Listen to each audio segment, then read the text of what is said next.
Though being trans is about as old as time, the first male to female reassignment surgery was done in 1930, and the first female to male reassignment surgery was almost done in 1960.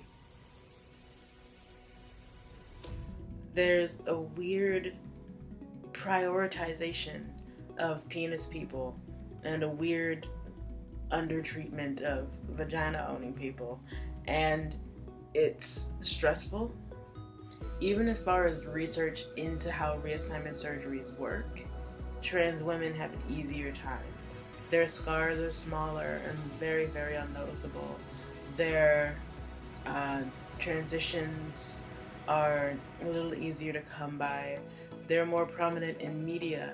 It wasn't until after I came out and I looked for help into coming out as trans that I actually found other trans men. Because they weren't prominent, I had to look for them myself when I needed them to find them. And that's not okay. It's strange to me that when a show is like, we want to add a trans character, they always add a trans woman and never a trans man.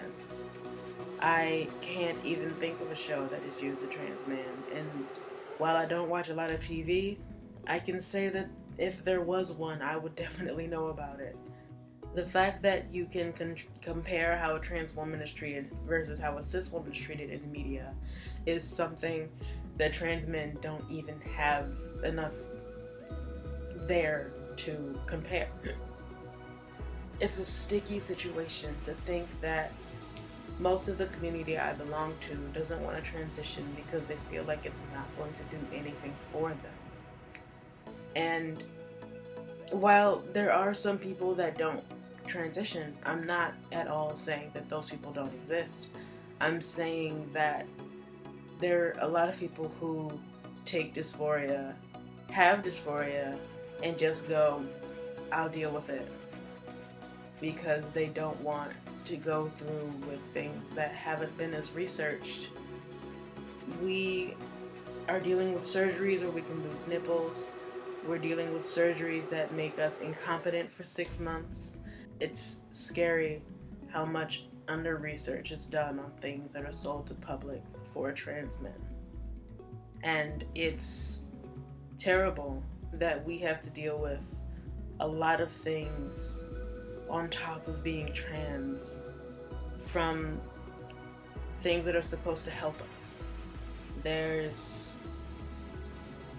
entire groups of people who are trans men and don't have mentors, and that scares me, even as far as like doctors purposefully botching top surgeries just because.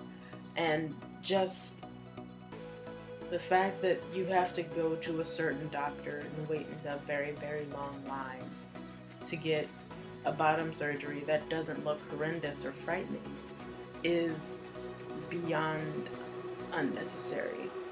That's what we have to deal with by being 30 years behind in research for the same type of surgeries. I still don't understand why top surgery has the biggest scars when trans women who are getting implants, they have very, very minimal scarring. And that's something I just haven't been able to understand. Oh wait, I know why. Fire when the strobe hits you. That's it, Brian?